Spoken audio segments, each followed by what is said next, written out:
Hello, Steeler Nation. Welcome to your Steeler Nation podcast, sponsored by Total Sports Enterprises and part of the DK Pittsburgh Sports Podcast Network. I'm your host, Stryker, with Bengal fan Lexi, of course, because she won't let it go on Bengals week. And I hope you all had an awesome Thanksgiving with your family. And I will be joined later on the show by the great Bradshaw Bunch family member, Rachel Bradshaw. But got some news I want to get to first. In this year, dare I say, may be the best chance ever for Hines Ward to get into the Hall of Fame. So let's get into that. First off, there are no quarterbacks eligible right now as one of the 26 semifinalists. So who's on the list thus far? Who is the competition for Hines Ward? We've got cornerback Eric Allen, defensive end Jared Allen, good defensive end. He's been eligible for a few years, though. Offensive tackle Willie Anderson, Rondé Barber, good, not great in my opinion. Anquan Bolden, he is Hines Ward, in my opinion, but not as good. You got Tony Baselli, who I think is a Hall of Famer. Leroy Butler, safety. Running back Eddie George, he'll eventually get in, I believe. Now, a lot of news on Devin Hester. This is Devin Hester's first year in, getting in as a special teamer. There's another special teamer on this list that I want to talk about that I think is more deserving, but we'll get to that soon. Wide receiver Torrey Holt. Andre Johnson, who's its first year as a wide receiver. Robert Mathis, his first year being the big Colts linebacker, defensive end, edge player. Linebacker Sam Mills. Richard Seymour from the Patriots, defensive end, defensive tackle. Wide receiver, the tiny diminutive but still great Steve Smith. Special teams wide receiver Steve Tasker. I think he's long overdue for being in the Hall of Fame strictly as a special teams player. But he's just not going to get the votes. He never does since he's only a tackler. Running back Fred Taylor. Linebacker Zach Thomas. Wide receiver Hines Ward, of course. Linebacker, defensive end, DeMarcus Ware, who's in for the first year. This year is being eligible. I think he's got a great chance. Running back, Ricky Waters, still there. Running back, Reggie Wayne. Defensive tackle, Vince Wilfork. Linebacker, Patrick Willis. Safety, Darren Woodson. And defensive tackle, Bryant Young of the Niners. So, no quarterbacks. No huge marquee jump-off-the-page players other than DeMarcus Ware. I think he's probably going to be a first ballot. He really jumps out at me.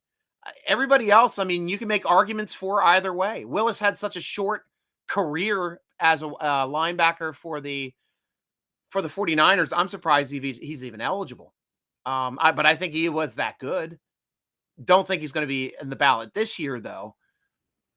Tony Baselli, I think, could be going in. But this is a good chance. Your wide receivers, Anquan Bolden, Devin Hester is a punt returner, Torrey Holt, Andre Johnson, Steve Smith, and Reggie Wayne.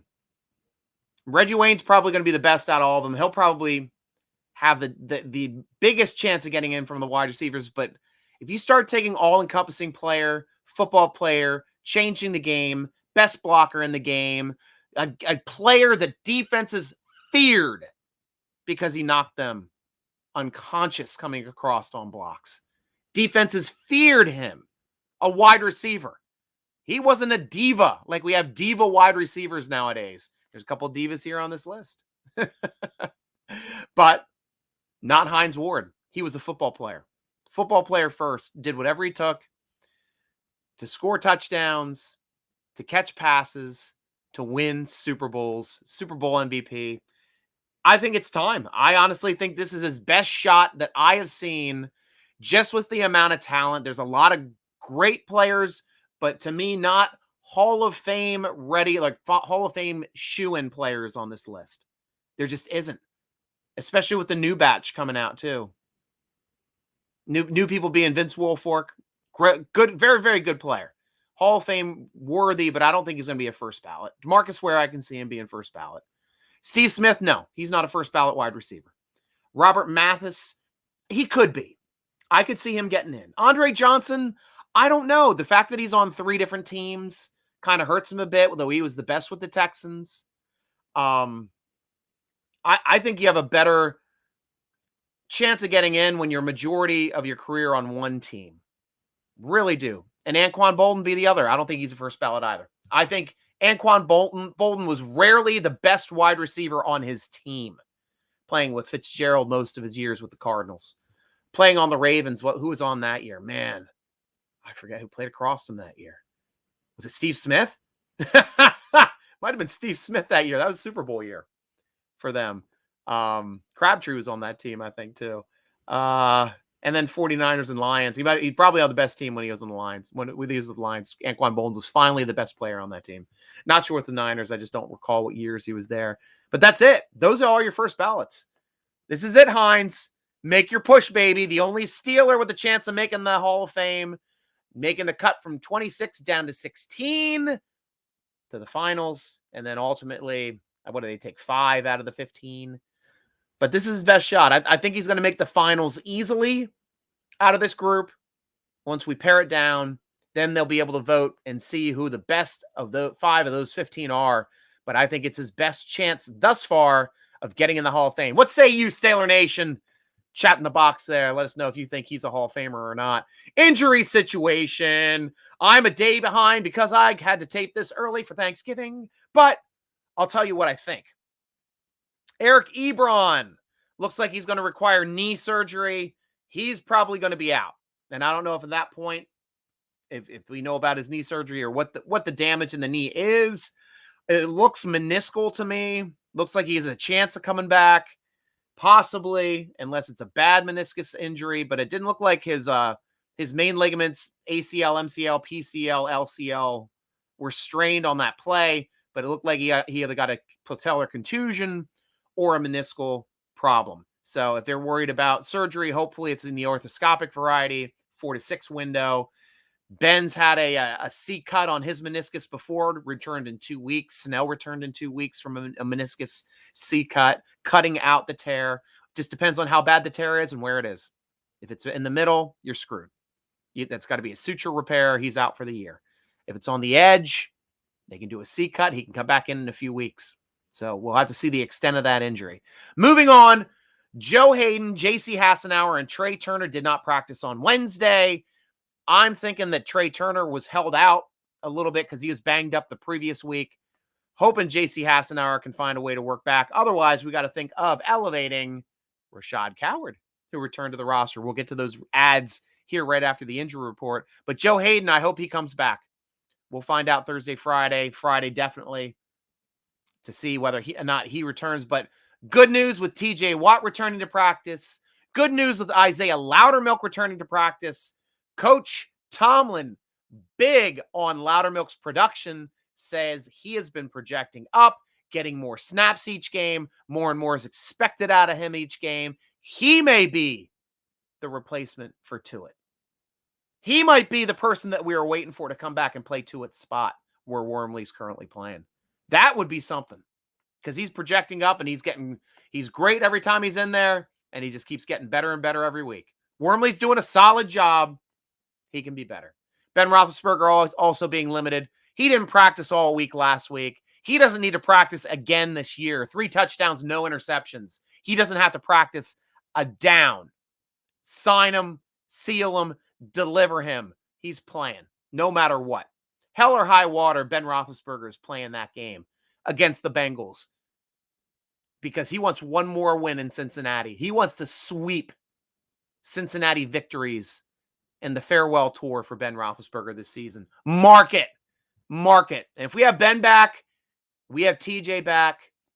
COVID-wise, we lost Ray for the week, but Minka should return Thursday or Friday, depending on the 10-day window. I think personally he was unvaccinated. You may disagree with me, but they automatically ruled him out last Monday. When you're able to return after 2 tests, if you're vaccinated, Ben returned in a week. Minka, you're automatically out. Wow, scratching my head there. Maybe he wasn't vaccinated. Didn't practice on Wednesday. That's weird. 10-day window. When's that? Thursday, if it's inclusive of the 10 days with being last Monday. If it's not inclusive of the 10 days, he'll return on Friday. Friday would be the exact 10 days. So we'll see if Minka Fitzpatrick returns to practice on Thursday or Friday. And that is a big sign to me that he was unvaccinated, but he passes 10 days and he's back on the team. We will see. We will see. But I fully expect Minkah Fitzpatrick back in this game. And having those two All-Pros back, TJ Watt, Minkah Fitzpatrick, along with All-Pro on the front line, Cam Hayward. That's 3 All-Pros at all 3 levels, and they needed those guys last week. They had those guys last week, they would have beaten the Chargers going away. Beaten the Chargers going away. It would have been a big win for the Steelers. Unfortunately, that didn't happen. But I am feeling positive about Ben Roethlisberger and the offense now able to score points. I didn't think this team was capable of scoring 30 points. I never would project them to score 30 points. They scored 30 points nearly in a quarter, 27 points. If one of those other field goals was a touchdown, they had 30 points in a quarter. That's insane. That's insane. And that's what we need out of this offense. Start turning it around, get us some points. The defense should have been able to get that win if they were healthy. Unfortunately, we only had 5 starters in the game. The other 6 weren't, and it hurt us. It hurt us pretty significantly in that game. But all you got to do is win your divisional games to win this division. That's it. Got 4 more divisional games. Ravens twice. Cincinnati at Cincinnati. Cleveland at home in January. That's it. You win those 4 games, you win the division. I know Tomlin knows that. I know the team knows that. I think if they win 5, no matter what, 5 total games, they got a shot of winning the division. But those 4 divisional games are the must-wins. Everybody's like, oh, San Diego's a must-win. Not. Your divisional games are must-win games. If you want to win the division, you got to beat your division opponents. And you got to beat the team that beat you in your own house last time they played, when the entire defense was hurt last time. They got lucky. They got us man down. This time we got TJ back with Highsmith now at a high motor, with Minkah back in there, with Loudermilk and Hayward working that line with Wormley. Look out. This team's coming for you. Still have a chance of promoting Carlos Davis from the inactive list. His window's up on the 9th, so I know he's got another week, another game. He can go past and wait past that Ravens game, but I hope they bring him back sooner than later because we need more help in the middle. Bugs need some help. Mondo needs some help. Let's get Carlos Davis back out there on the field because we don't have Alualu for the rest of the year, unfortunately. And the new additions to the team, the roster moves this week. Since Ray was placed on the COVID list, that opened up a spot on the roster because he's exempt if he's on the COVID list. Kevin Rader got promoted. Obviously, they got to think about making a move for Eric Ebron, but they're deciding on whether or not they're going to be putting him on IR. And that comes down to, if this is going to be an orthoscopic surgery, might be out only a couple weeks. It's going to be a bigger surgery. He's going on IR. But either way, this next week, they need another tight end. Kevin Rader, you get promoted. And I can't wait to see you play too.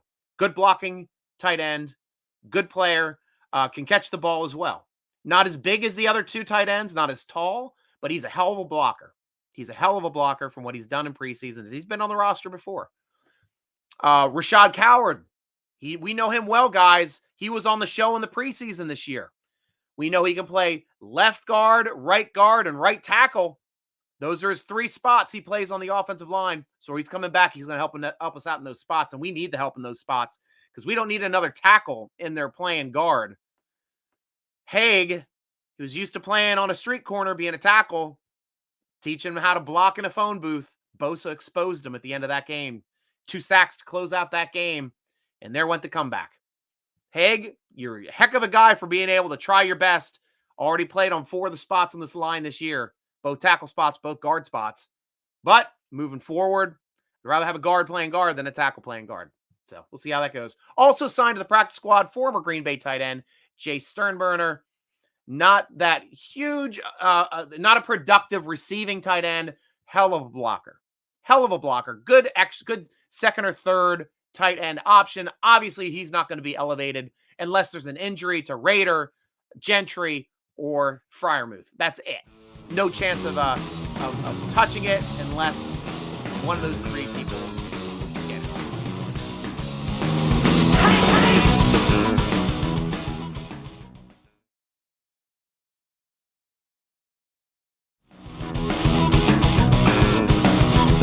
And now, Steeler Nation, it is my honor to introduce the smart, funny, musically gifted star of the Bradshaw Bunch, Rachel Bradshaw. Rachel, welcome to the show. How are you doing? Good. How are you? Doing good. I love your jersey. Who are you wearing?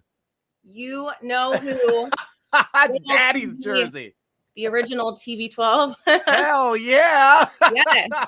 I heard an interesting story when your dad was getting elbow surgery. He actually checked in to a clinic or checked into a hotel because he didn't want people to know he was getting elbow surgery. And I heard that he checked in as Thomas Brady.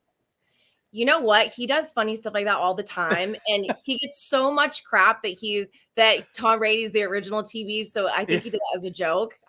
No, this is before Tom Brady's like even in the league. Oh. This is like back when he got elbow surgery, when he was still in the league. He was doing it in Pittsburgh, trying to keep like this. Yes. And that's an interesting thing to me because Tom Brady became this incredible quarterback afterward, but he checked in as Thomas Brady, so nobody knew it was Terry Bradshaw. I didn't even know that. That's really funny. Yeah, bring it up to him. It's one of those interesting lore things, and I'd love to ask him sometime if we ever get a chance. But I love but it. this is a neat thing. So I know you love music. I was a classically trained baritone and competed in courses. How did your love of music start?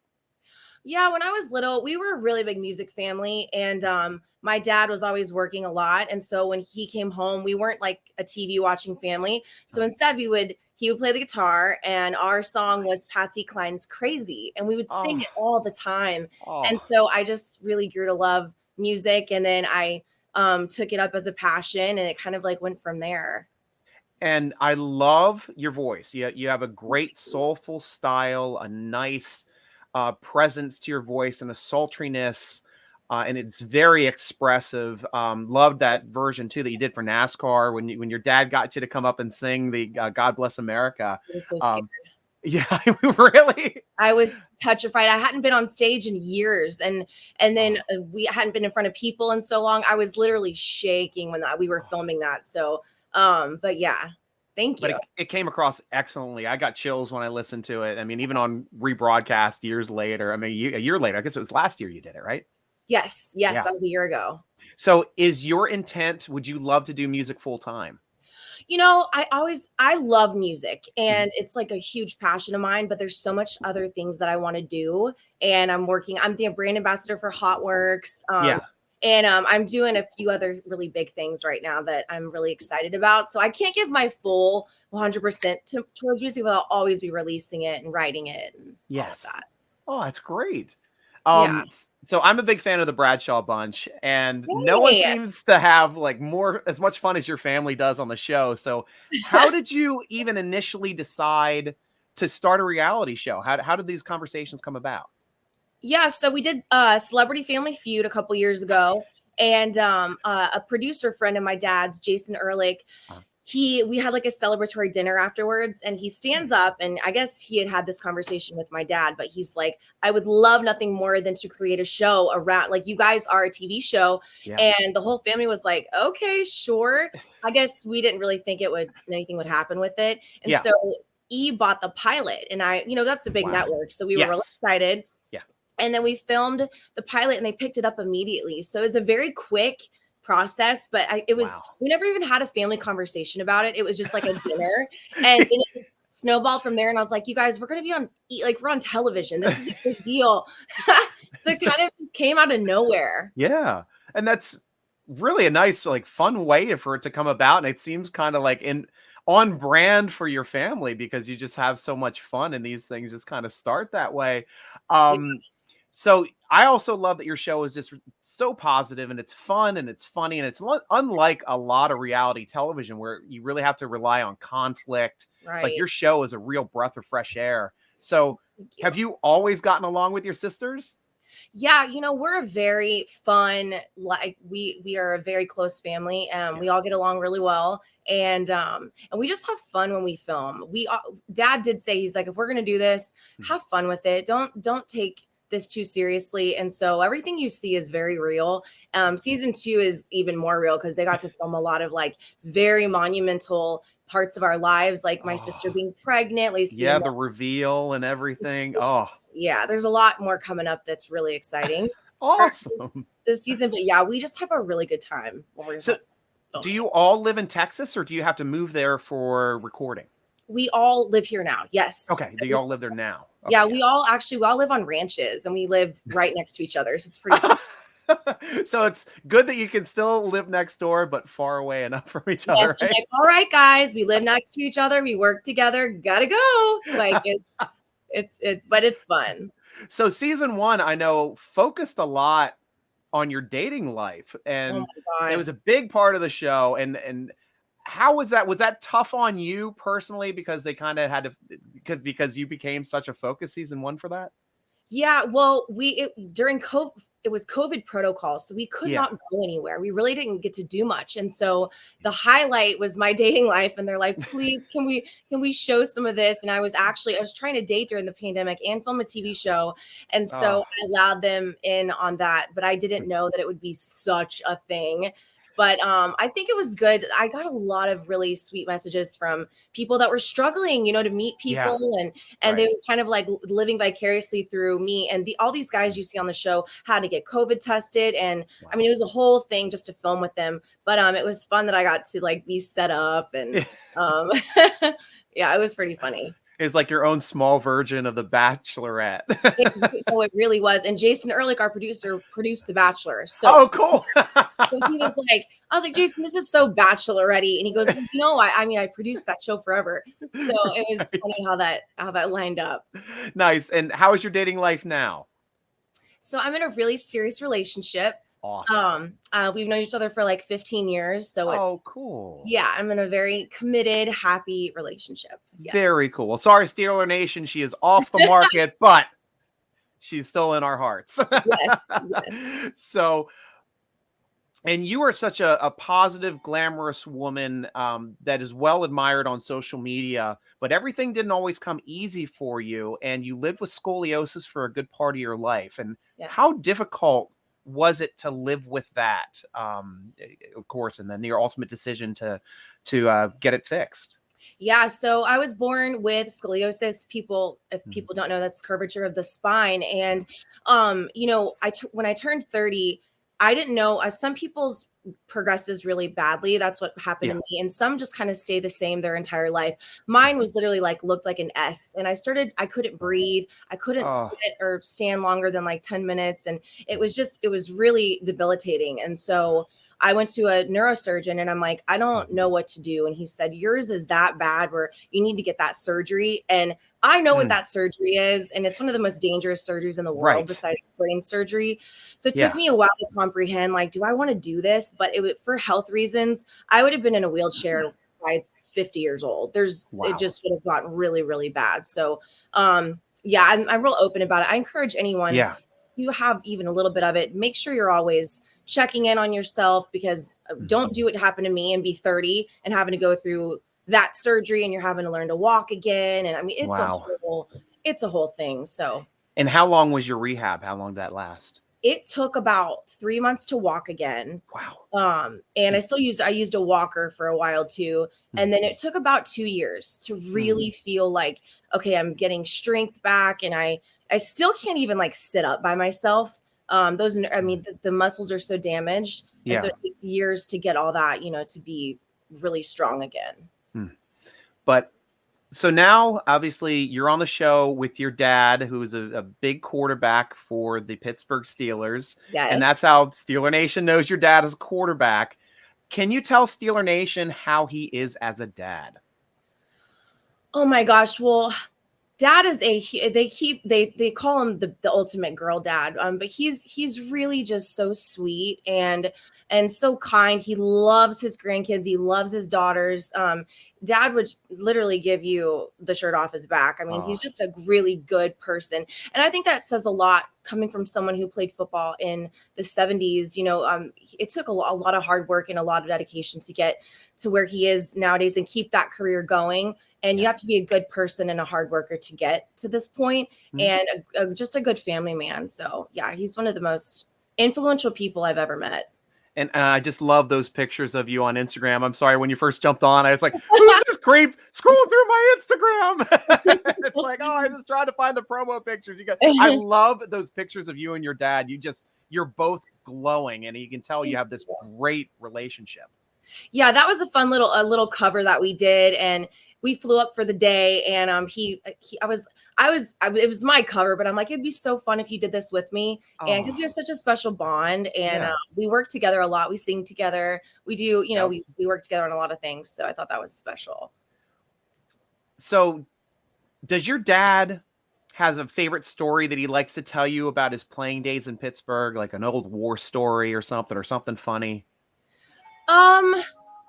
Him and Chuck Noll had a banter, and it would be like halfway really bad and halfway really funny. And more of his stories are like when he pulled up in his little red truck, very first day when he had gotten to to play for the Steelers, and he didn't have a front tooth, bless his heart. It got knocked out. So he's literally like first round, first pick in the, this big stadium with his little truck. And just that moment, that story when he was walking up to the stadium, and he was this little country boy, and how overwhelming that was for him. Yeah. And he took it really seriously back then. So there's not a lot of like goofy football stories. The funniest one was when he played for Louisiana Tech, and him and Phil Robertson of Duck Dynasty.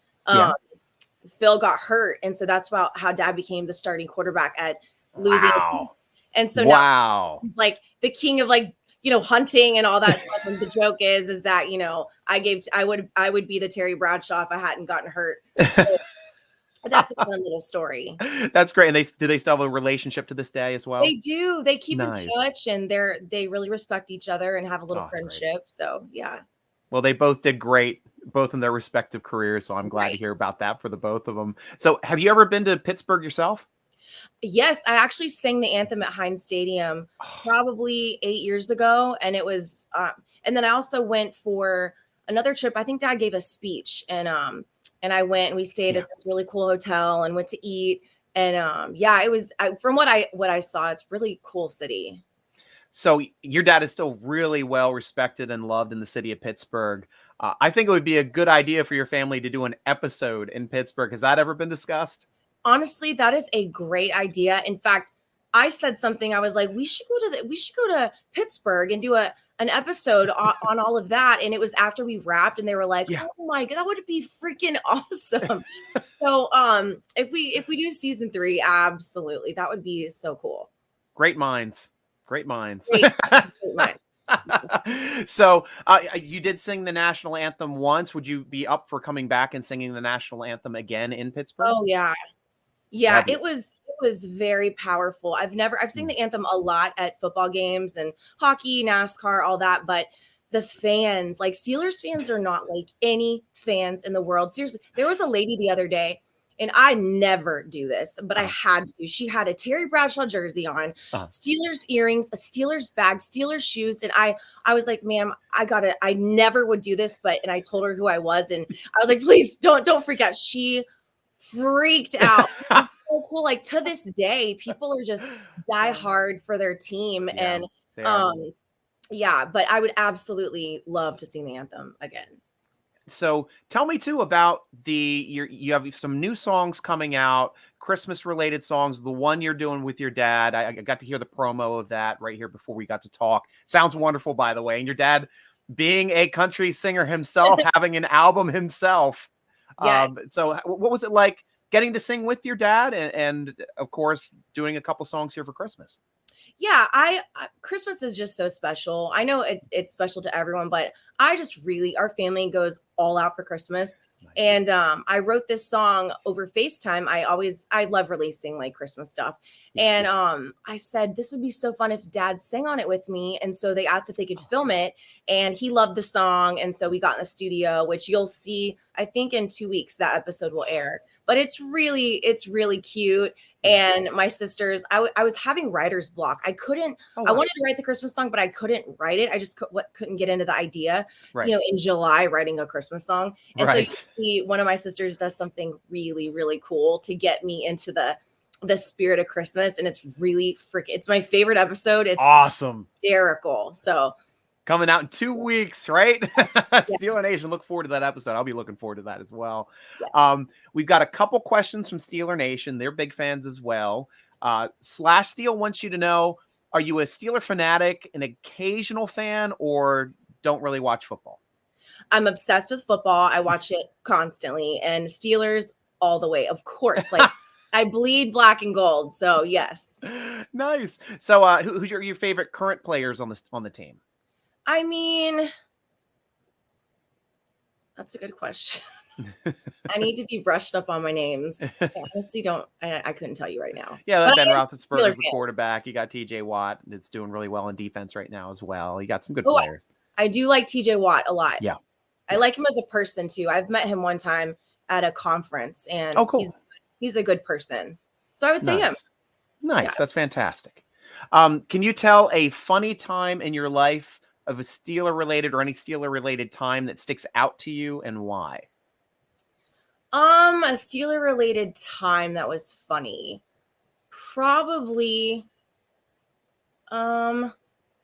well, this is more goes back to like being in school. I'll never forget. Steelers played the Cowboys, and I was and I didn't know at school that this was like one of the biggest rivalries of all time. Yeah. So and I live in Texas. I grew up here, and so I show up to school like decked out in all this Steelers gear, and not one person wore a Steelers. I mean, it was all Cowboys kids, and so I literally like ate lunch in the bathroom. I was mortified because I was so excited to support my dad's team, but that was pretty damn funny. And we did get pulled out of school. I remember when Dad went back to Heinz Field. This is just a cool moment when he went back to Heinz Field for the first time, and he pulled us out of school.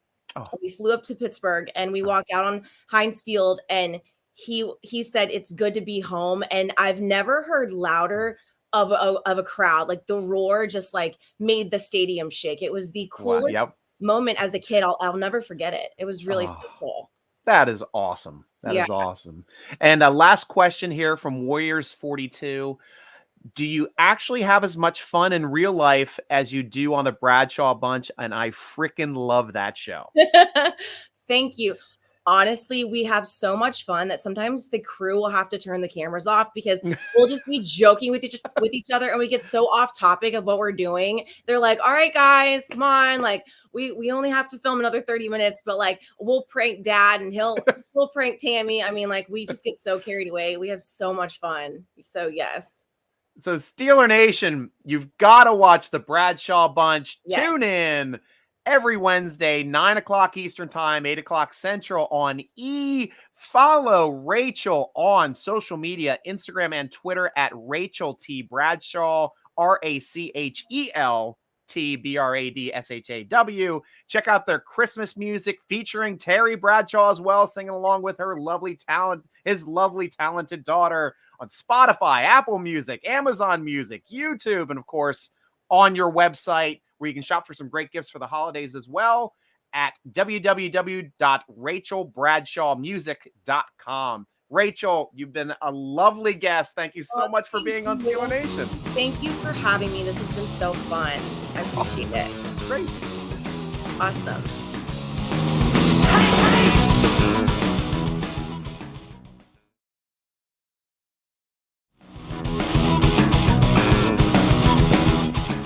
Rachel Bradshaw, ladies and gentlemen. Only Steeler Nation podcast gets the best guests. Great to have a Bradshaw Bunch member. Awesome to hear some stories about Terry Bradshaw, of course. And can't wait to talk to Terry sometime. But always a pleasure to have Rachel on the show. And she is welcome back anytime. One last thing I want to talk about, though. I started talking about it a little bit before the break. And that is the offensive performance. In the offensive productivity, being able to start scoring here in bunches, being able to put up points now. This is what we need to do moving forward. This is what has to be our identity. Scoring when we get our chance in the red zone, scoring when we get our chance on the other side of the field, taking shots in the end zone, finishing drives with Najee to get runs into the end zone, because that's what we got to do now, guys. We got to score. It's done. We're done playing. Let's learn how to play offense with this new offensive line all season long, which we've been doing. And I know we're banged up still. getting guards banged up. Dotson's on IR. We'll have to figure out what's going to happen. But we do have a couple questions. Now we got to the point, one of my favorite points of the show, questions from Steeler Nation. Go over to SteelerNation.com and the football forum, free to sign up. We have a thread each week asking questions, the questions that you have about your Pittsburgh Steelers. And we took the questions from the forum as well for Miss Bradshaw. So you want to be part of the show, sign up over there. We'll put the questions down. We'll get to all of your questions as much as we can over the SteelerNation.com football forum. First questions come from, and the only questions now, because I already took the questions from Warriors and /Steel for Miss Rachel. And Drink Iron City now has a couple questions for us. What is the impact of Dotson being placed on injured reserve, and how will it affect the offensive line? Obviously, we've seen how it affects the offensive line because we had J.C. Hassenauer get hurt last game. And then with J.C. Hassenauer hurt, they didn't put in B.J. Finney for some reason, when I thought B.J. Finney was ahead of him on the depth chart. Should have been.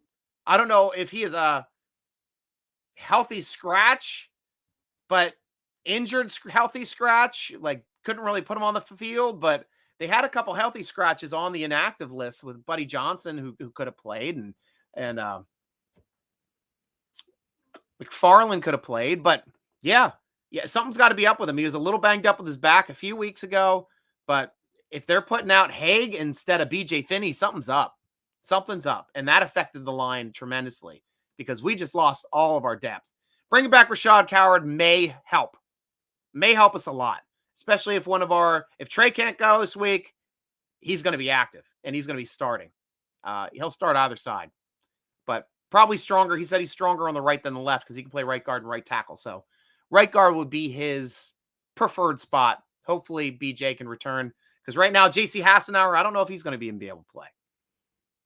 It's weird stuff. When can Big Dot return at the earliest?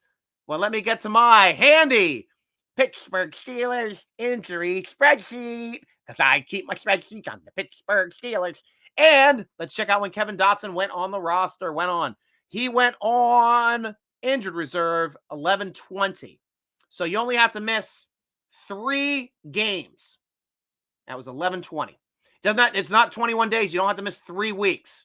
With injured reserve, it's 3 games. So putting him on there on 11/20, put him just before the game, exactly before last week's game against Cincinnati. So that's already 1 game that he's already got accrued in this system. So then he's also got to miss the Cincinnati game and the Baltimore game, but he can return now as early as December 6th.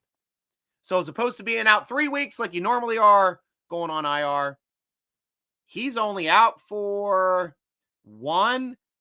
that's 16 days. 16 days instead of 21 days because they played it right. Still out for 3 games, and that's it. So there's the answer to your question there, Mr. Drink Iron City. Always a pleasure talking to you, and you're welcome for your thanks for doing these podcasts. We love them. Steeler Nation, awesome job. DK Pittsburgh Sports, awesome job with the partnership here as well. And of course, our show isn't our show without our great people to come and add to the show. Rachel Bradshaw. Go watch your show, Bradshaw Bunch, obviously, on the E! Network, guys. Make sure you follow Rachel on her Twitter and Instagram as well, Rachel T. Bradshaw. And follow us as well. Steeler Nation.